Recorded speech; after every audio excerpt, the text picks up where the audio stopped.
Hello, folks. It's George Leoniak, and welcome to New Geometry. Today, I'm going to be doing another video on the LynchPin. Terrence Howard's work of the LynchPin. I already have two videos out on this material. Some of them caught a little bit of heat about, whether I did my geometry correct or not, specifically discussing the 108-degree pentagon compared to the LynchPin angle, which is 109.471 to create the tetrahedral angle. There's a lot of people disputing that, or some people disputing the geometry of that. And I wanted to clear it up because I knew in a video that I had seen a while ago when I was researching the LynchPin about 2 years ago or so, there was one video, and I finally found what it is, where one of the team members actually, says that they used that angle. So it's going to be a short little snippet of that presentation, less than a minute long. And then we're going to go into my presentation, and then we're going to walk through some of the geometry and images and patterns that I'm going to share to help bring this around full circle. So this is not out to like disprove anything. It's like they already know the angle. I'm pretty much just wanting to clear this up, get to the truth of the matter about what this angle is within the center of the LynchPin, and move forward from there. And hopefully some of the work that I've done will be helpful or influential. It's for them to take it or leave it, for the team, Terrence Howard, to check it out. And if it doesn't apply to anything they're doing, that's great. But this is my own exploration of the material. All right, so let me just share this quick YouTube from, let's see here. This is from 3 years ago. That's about roughly when I saw it. And this is reaching out and meeting the future halfway, Terrence Howard and the LynchPin drone design contest, if you want to check it out. Now I'm going to play this right now, but I'm going to kind of pull it down because this fellow here, I think it's Chris maybe, he's not going to be speaking, so I don't want him to just be on the screen like that. So, all right, I'll start up. To listen to this, they're going to be discussing the angle of the LynchPin right at this moment. Came in the chat was what are the angles of the LynchPin? Someone said I tried to recreate it in my 3D modeling software and I couldn't get it to come out right. Is there anything you can show us about that, or maybe DJ you would be the right person to ask? Yeah, DJ probably for the angles in the distributed. You have that handy, DJ? A little bit. Just as far as like that, this is the kind of the as we dive into the sacred geometry aspect of this, and it's one that goes back to antiquity. The tetrahedral angle is crucial, and it's 109.47 ... to infinity. Ultimately. Do you have any video of that, any visuals of that, DJ, and you can share the screen? All right. So there it is. It's the 109.471 angle. And there's just a little bit more on that I want to go up to here about the 2130 mark, just so we get this out in the open. Like they already wear this angle, which I knew because I remember them talking about it then. So during this video. So it's just, sharing that information openly and just tracking back to the source of where I heard it from. So I think this next bit, or maybe 2230. Oh, here it is. Okay. Yeah, 2230. All right. So here's the next bit. I'll play the screen for this one. So the interior of the LynchPin is a tetrahedron, and the angle here is it's 109.47 ad infinitum. And kind of the key to the whole thing, the fitting together of these pentagons ends up causing a thing that you see in harmonic analysis that ends up being kind of like a bit of a WTF, as far as Cartesian coordinates go. So there are angles that you can get really remarkably close, but you always run into this fifth relationship that occurs in music. Actually, the fifth being the second most harmonious interval after an octave. So, like a piano is tuned, it's called well tempered, but you go off the natural intervalic ratios for pure rationality out of this. And this is ultimately what Terrence's book is pointing at in many ways.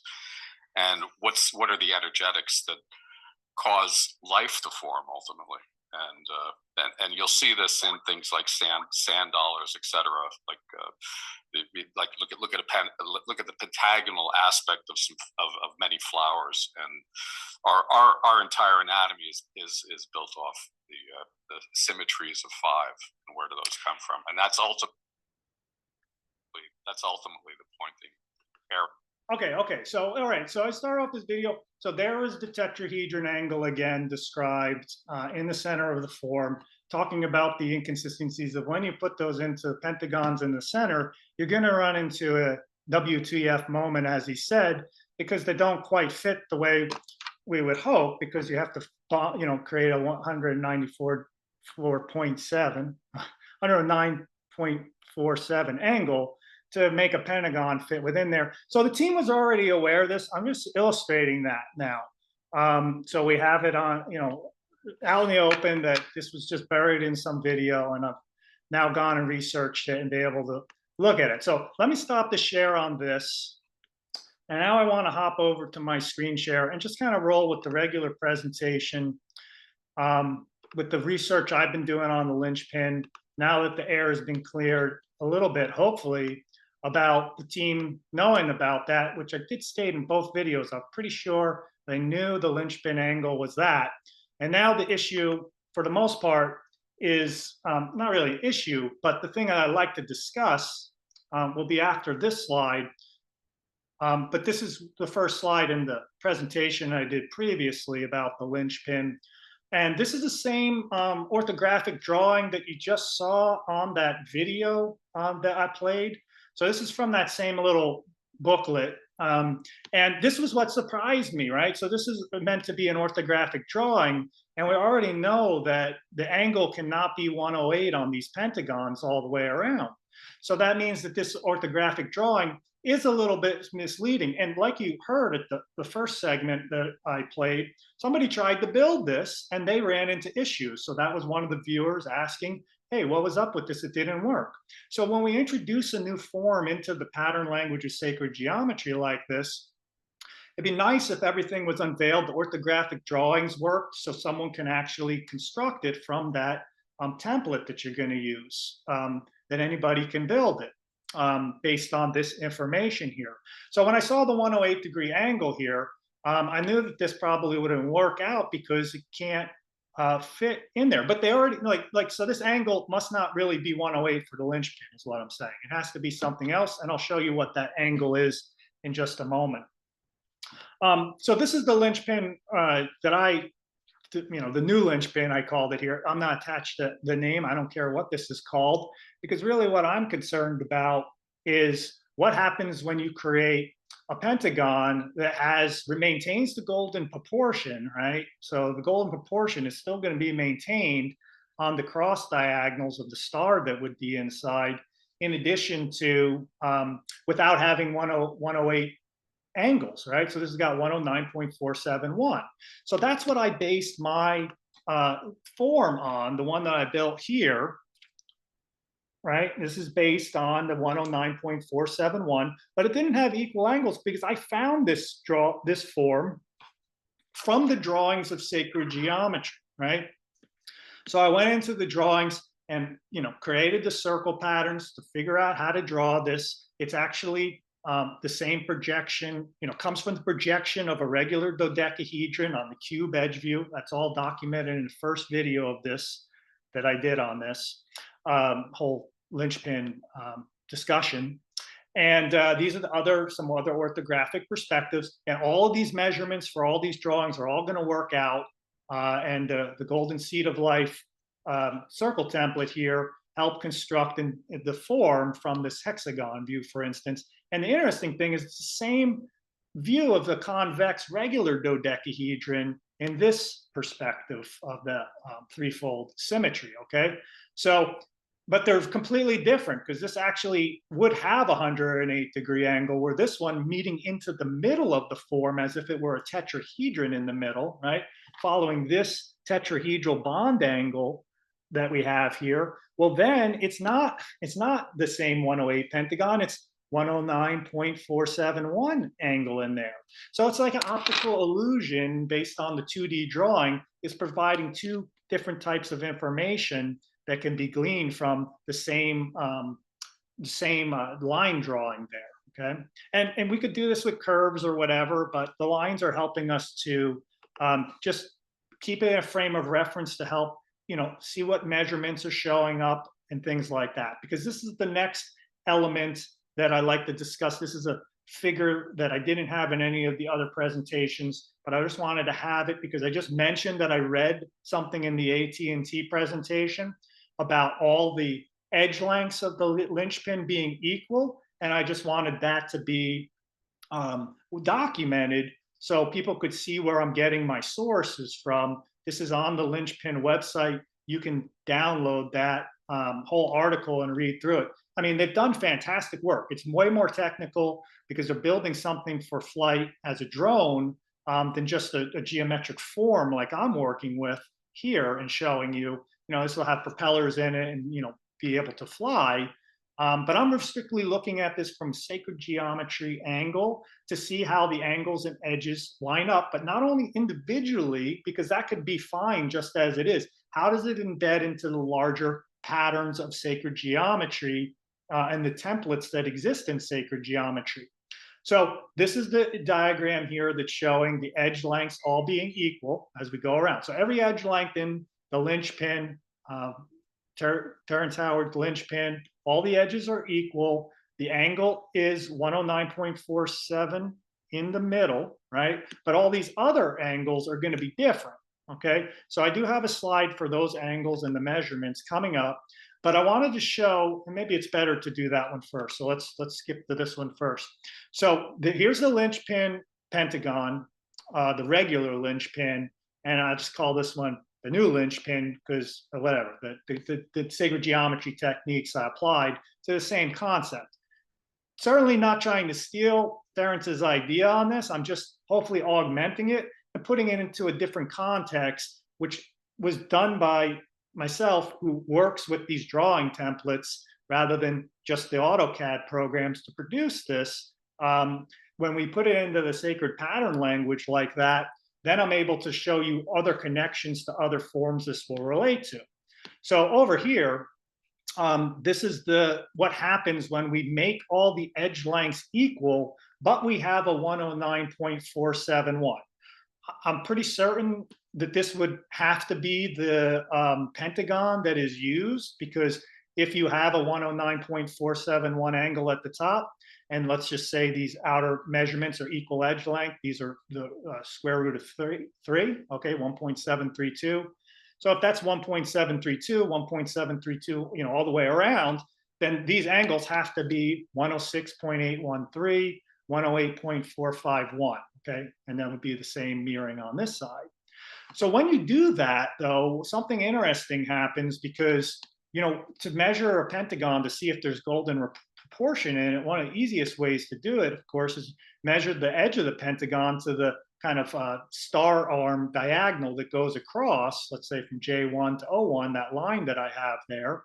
And, this is done in the GeoGebra program. So I have the measurements here. So this would be the square root of 8, 2.828, and this would be the square root of 3. When we divide those get a ratio between those two, we come up with 1.632, which is the square root of 8/3, okay? So that's how, we see that this will lose the golden proportion. And that's what this slide that previously from the other presentation I did was trying to convey. I just didn't do the numbers that I just showed you here. So hopefully that helps. I just kind of did a regular geometer technique of swinging the compass down like this to show that they won't intersect, to show that there's no golden ratio in there. So that would be a geometer's way of potentially showing that. But if you want to turn it into mathematics and the values that are produced by that, these would be the actual values that you get. So it's a square root of 8 to the square root of 3 ratio. Now, the other pentagon that I'm showing you here, well, this is the pentagon that formed the form over here, the new linchpin, based on the face of the perspective view of the dodecahedrons, right? So that's what all these drawings of the previous one over here are based on, of that style pentagon. And this is what that pentagon would look like if it were flat to you. Now, the cool thing about this, and this is what I really like about it, is that it will still maintain the golden proportion, because here we have 109.471, 106.803, and 108.462 in the lower corner here. But that will still maintain phi, right? Phi to 1 ratio between 1.618 and 1, between the diagonal there, A to B, to B to C, right there. So that's that subtle adjustment. Now, it's minuscule, right? And many people may be like, whatever, right? Like, that doesn't matter. First of all, phi in life is not just this static number, right? It's like, it's always a little fluctuation. So there's like, this could totally work, right? I mean, there's a bit of a difference between 1.632 and 1.618. But as a sacred geometer who's like, I guess, shooting for maybe the ideal and then building my form off the ideal and then introducing the error that might occur, right, in my construction due to my own humanness, right, of just constructing and building, then that error comes into play, right? Because engineers, they're always going to account for that error, but they're probably working from a blueprint that is meant to be what they're aiming for, but no, you're going to have some tolerances within that. Now, this is very little, like, so, right, so this angle here is 106.813. This is 106.803, right? So it's like super small difference, right? 0.01 is the difference. But that's enough in this interlocked language of sacred geometry to change the actual values this radically in the difference. To me, that's a big difference. All right, so now the next thing I wanted to address besides that was I started to think about and study, how do you join these 4 linchpins together? This is in that same AT&T presentation article. Because now the linchpin is working with equal edges, but we still have the 109.5 degree angle, and that means all the other angles are going to be different, but we have equal edges, right? So it's almost like a jitterbug, which is Buckminster Fuller's jitterbug. It's like a cube octahedron that would have flexible edges, so you can squish it, you can move it around, the edge lengths will stay the same, but there will be deformation to the form. Now, these are rigid, so they're not actually jitterbugs. These are not loose connectors. So when you actually do join them together, like it's shown here, I believe there will be, you know, some inaccuracies, very little, probably not noticeable much to the eye, and maybe that's what I'm saying. Maybe it just doesn't matter all that much to do it equal edge. It's probably easier to like send someone a bag of parts and say, these are all equal edge lengths, just put them together and that's good. So for that, that's totally good, right? Remember, I'm addressing this. Will this actually create a dodecahedron as I know it in sacred geometry, which actually has 108 angles, right, all the way around the pentagon, including equal edge lengths of 1 here. So those make a dodecahedron, because this is a 12-sided form when you put these together. But we know, like, this can't be like the same, because we know it's not going to meet the requirements of a regular dodecahedron, because it, you know, it has equal edges, but it doesn't have equal angles at each vertex. So it can't really be a dodecahedron like this. So there must be something slightly off with that scenario. But if you have wide edges like this on them and put them together, you probably will never notice. Okay. So that's just something that I was, you know, contemplating, and I'd be happy to be proven wrong on that, that you can build a dodecahedron that way, that actually, you know, this probably looks like a dodecahedron, but I mean one that is like, you know, a platonic solid regular dodecahedron. There really is only one of these that has equal edge lengths and equal edges, and that's the regular dodecahedron. All right, so that's just for someone else maybe to follow up a little bit more, or maybe I'll hear some feedback on my assumptions on that. Okay, so So anyway, these are the pentagons. We got the 108, that produces the regular dodecahedron. This one creates the pentagon from the cube projection. That one is the one that keeps all the golden proportion. That's the one that's built within the larger context of the sacred geometry that maintains golden ratio. And this one is over here, the regular linchpin's pentagon, which doesn't have the golden ratio in it, as I just illustrated before in this slide over there. And maybe it's just really not important for people on the team that it maintains the golden proportion. But that's for them to decide if they view this information.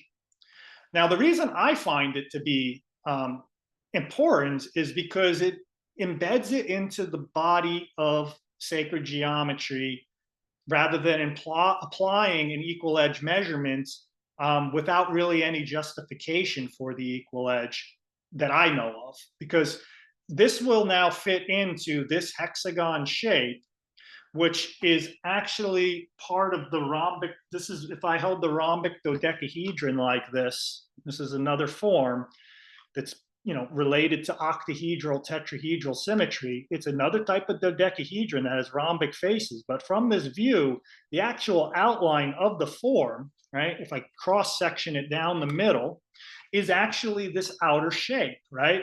And as you can see here, there's a golden point, and that's where the pentagon is. If I made a little crisscross of from corner to corner here, from this would actually be the edge view of a cube. This is what it would look like. So this would be like a √3 line through a cube. So right at that golden point, that's actually where the point is for the pentagon to be constructed that gives you the golden proportions. Now, I was super excited about that because what that did was it allowed me to now work with that hexagon and not stop at the linchpin location. And that developed this form, which I called the maple leaf, because to me in this view, it looks like a maple leaf.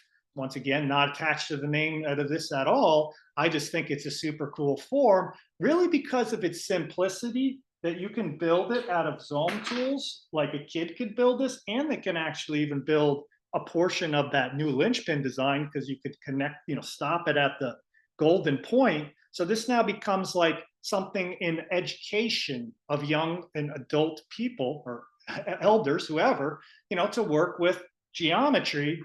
And this drawing templates, at least for these two, are like connected to like some of the root source drawings that a geometer will learn when they first get into the art of drawing. Seed of life, oh, those are those hexagons, right? And if you held this form far enough away from you, they'll just look like regular hexagons. You can probably almost see that, but they're actually elongated hexagons. And similarly, this is all the same form here.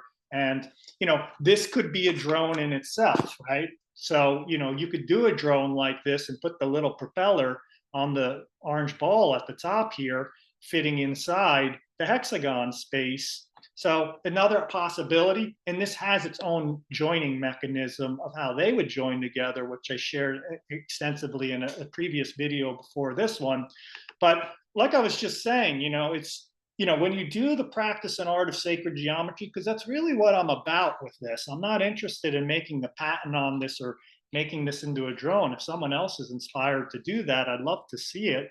I'm really interested in how sacred geometry ignites someone's creativity and passion for learning about the beauty of creation and the forms that exist in it, and how they relate to us as individuals, and how they unify and connect us in ways and bring us together in a common way, rather than, you know, pulling us apart. So my intention of this video, of course, is to build a bridge to the team of Terrence. They may disregard this type of work and see it as not valuable. But my hope is that this exchange here, the sharing, is to help bring and synergize and share the different elements of people's knowledge and wisdom that help maybe make something greater than any one person individually could do. So of course, Terrence has already got his team of people that do that. So I hope they do take a look at this information. But, you know, I just shared this, how to do this, with 8 apprentices that I have in my apprenticeship program. Some of them just started drawing sacred geometry as of a couple months ago, and some of them been with me almost 2 or 3 years now learning this, and they're all in the same class, learning the same pattern language. And we actually drew these 3 drawings here this past week because of my interest of this over the past week in the maple leaf and the linchpin here, and showed them the techniques of the drawing techniques, which already fit into the pattern language that I'm sharing them anyway. And that's the connection. You want to popularize, or maybe not popularize, but bring this into the consciousness. This form, this linchpin or this maple leaf. You want to bring this into the consciousness and give it to the people that they can work with this and build it with their own hands and draw it. Then that's the pattern of sacred geometry.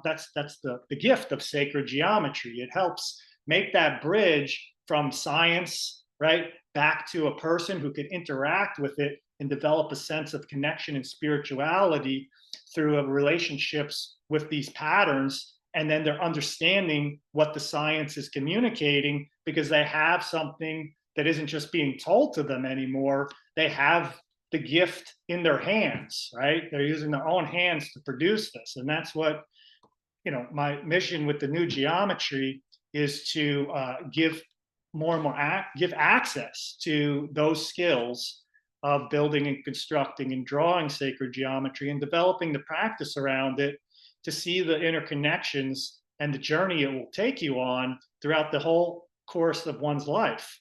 Because you'll see these patterns in nature all around you. And that's why I called this the maple leaf, because when I look at it, I see the patterns of the maple leaves outside my window here and held them in my hands and rolled them in the ground, right? So the maple leaf stood out to me right away. Even though it's a, pretty straight-lined object, it has profound connections for how it will connect together and cluster together. And this is one of the models I built here. And because, I saw Terrence's team constructed and had the drones meeting up. Now, nice thing about the linchpin drone is you'll have meeting area of 3 surfaces coming together in probably some builds of it, with the 3 edges at the bottom. This one will have, meeting edges of 2, but when you join 3 together, they'll meet in the middle spot. You could see the 3 colors, same ones there, the blue and the red and the orange there in the middle. And that actually produces another polyhedron form in the middle. It's called the chamfered cube. That's in the other previous video that I did on this as well. So that was a surprise that like a whole nother form was created by the joining of these together. Just like the other version, the linchpin, was aiming to produce the dodecahedron in the middle like that, which I think would be super cool if that could happen. It's just unfortunate that like we can probably only come so close with that. Like it can't be 100% a real regular dodecahedron with 108. That's because the tetrahedron bonding angle, like was said in the video of the 109.471, not from me, from their own team, that's going to create this little flux that has to be ironed out throughout all the interactions. There really isn't any issue with this form though with that, right? It's just going to work out. All the angles are meant to link together. And because I've tested it out through all these drawing techniques. So like this, this basically, built it, drawn it, out of paper, out of the Zoom tools, drawing it into this extended flower of life pattern. So this becomes the matrix, the pattern of the flower of life here. And this is the colored maple leaves, the blue and the red and the yellow there, all coming together to create that form in the middle, which would have those hexagon faces. These are long hexagons and squares, right? So once again, I talked about that in another video, and it's important to look at that from multiple perspectives just to see what we're looking at in here. So that's why I'll also draw it from this pattern, which is equivalent to a seed of life, flower of life pattern. But all that's happened is we've rotated the form, which means we need to introduce a different circle template to draw the form. So now I'm drawing the same form, even to the same scale on my drawing pad here.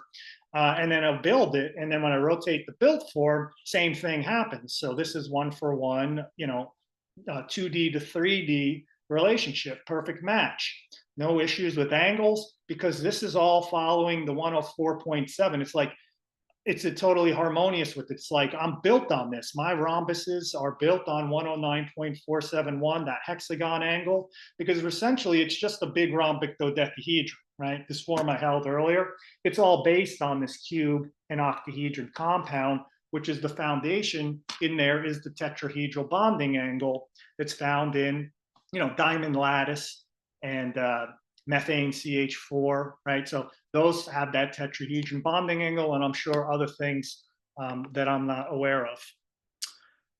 Okay, so this is just another slide. That's why I'm doing a big ta-da, because it came from another presentation. But of course, in the other videos that I played, continued to hear about, well, I see straight lines. There's, more straight lines. What's all that about? This is too analytical, too much numbers. Well, you could just easily just build what I showed you without ever having to worry about numbers. And I took Michael Evans' Space Clusters toy from 1972. He corrected me because on a video we just did. We just had him and I did a video recently from a couple days ago, honoring Michael and his work with the similar forms that that Terrence has been showing recently, like on the Joe Rogan podcast, and getting people excited about that negative space within the flower of life, producing these curved forms. Well, this is now like the linchpin, could be any style of linchpin or even the maple leaf. It really doesn't matter of the outside shape at this point, because really what we have here is that tetrahedron, which is the duct tape gray tetrahedron in the middle. And I've done these loops off of it, which are essentially going to fit, I put them back into the maple leaf here. So they just fit right within the openings of the maple leaf. And it was just a lucky fit that they fit together from one building system to another, Michael's system to the Zoom tool system. And really what I was, what this showed me in that union of these two ways of thinking about this or relating to it is they're really not polarized. They're, really coexist together in consciousness and or can be used as in a creative way as tools to perceive things that the other one can't help us perceive. So to eliminate one or the other, I don't think makes a lot of sense in our evolution. Even though in nature there may be more curves, we could still use the consciousness can produce these straight lines to help us see the relationships between those curves. So I know there's a big debate about that, and I'm really not invested in that at all. I'm just happy to do geometry, whether it's straight or curved or whatever. I just enjoy it all. Look at the circle templates that these are produced on, right? So I don't know. To me, it doesn't really get me too riled up one way or the other about it. I just say, let's just use both and unify them both to the best of our ability so we can increase consciousness on Earth. Okay, so I'm just going to hop away from the linchpin a little bit just to revisit some things in Michael Evans' talk. This is something Michael shared with me a while ago, a few years ago, about these different shapes that have the curved petals on them, all the way from 3 to 9 here. And I did a little exploration about that when he showed those to me, to work with the curved edges here and with the petals to create, basically circular type of shape forms. And, I'm basically producing the Archimedean solids here, some of the Archimedean solids, right? This is the big truncated tetrahedron, truncated icosahedron, truncated octahedron, truncated, that's the icosidodeca, right? Icosidodecaedron, cube octahedron. So you could do all those with those polygons, curved polygons. But essentially, here's the platonic solids in the middle. Tetrahedron, octahedron, cube, dodecahedron, icosahedron, right? They're all curved petals. Essentially for me in working with that, it was more or less like, oh, that's cool. I mean, basically the curved little petals, like as Michael may call them, try-on rays, they're basically just replacing what would be a straight line through the middle of that, right? So in drawing these forms, for me, it's easier to just draw the straight line, and then I can visualize what the curviness may be, or put a little curve on the drawing if you want, right?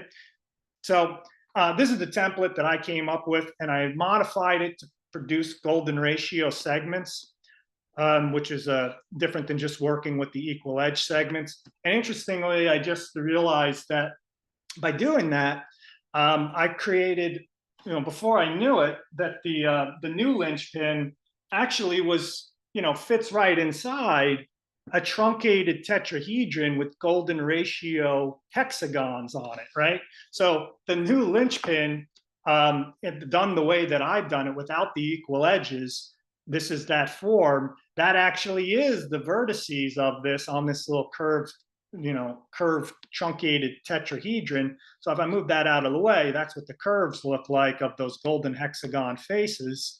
That actually is the same geometry of the linchpin, new linchpin version. It's not a perfect match in the picture because of the the depth perspective.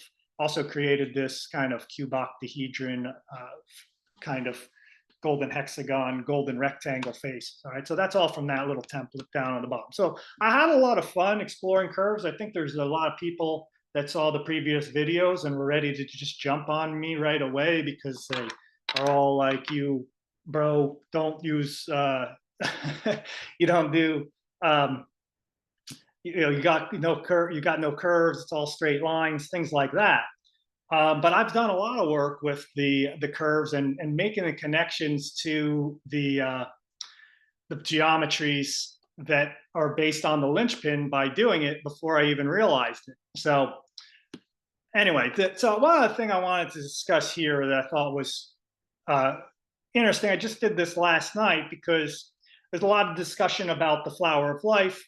I love, working with the flower of life. Of course, I have a whole thing, the golden seed of life, that I've introduced golden ratio circles to that same hexagon drawing pattern.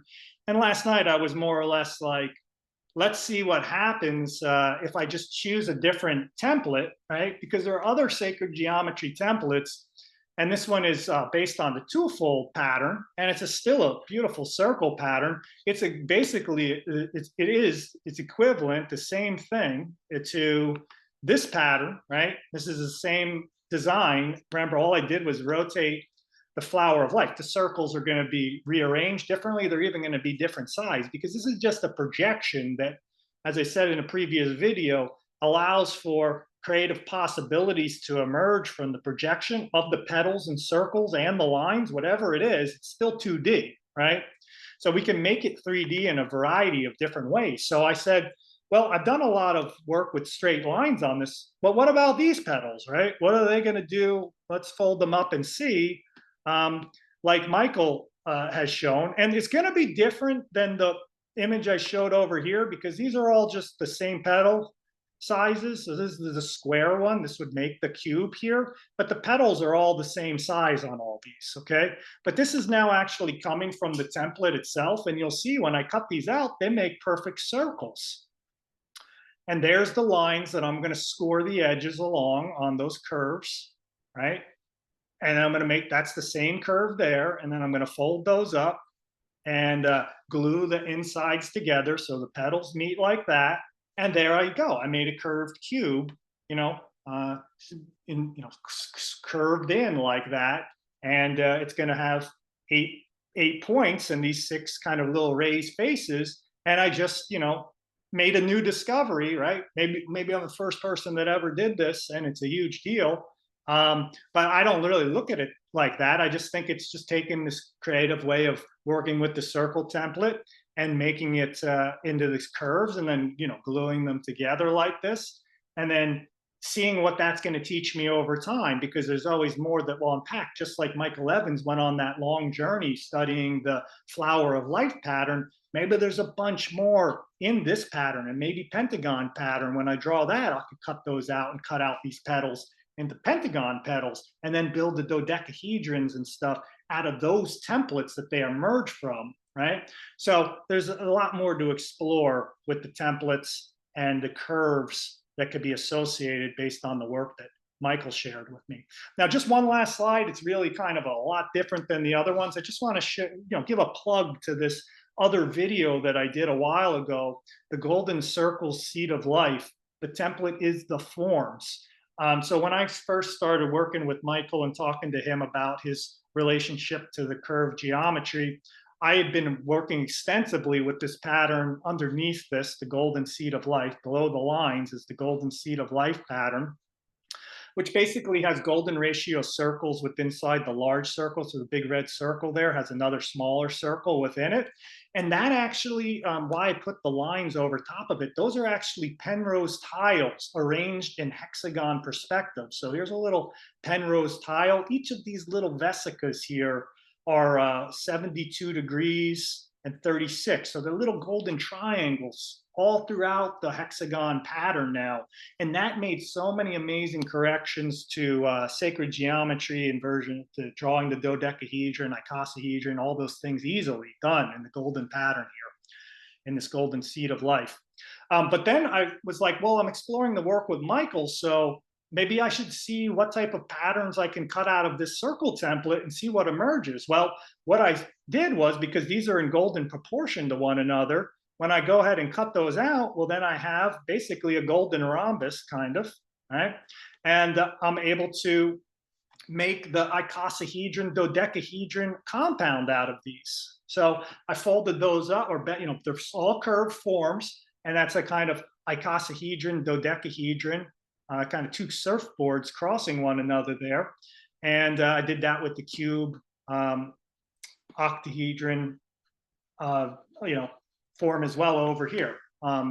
So I don't know, more to explore. And then I did a lot just with the individual petals and making the dodecahedron out of the petals and making nets and all those things. So, I mean, it's super fun to explore all the curved geometry. And to me, it just goes more and more in hand with more to explore, more opportunities to enrich our lives with sacred geometry, whether you produce it with straight lines or curves. How do you feel when you're doing it, right? Do you feel, for me personally, like totally in the flow, in love with what I'm doing, learning from it, making connections to previous discoveries, continuing on that path of discovery and journey, having those epiphanies and aha moments? I have 146, soon to be 147 videos that document that whole journey. And it doesn't mean that I know everything in every video. Like it's all, I know it right in the beginning. In me, KNEW me, I know it, but it has to manifest and emerge. And I'm grateful that Michael, Terrence Howard, and people like Michael Evans share their passion and love with sacred geometry, because I get little windows and insights into how that inspires my own personal process.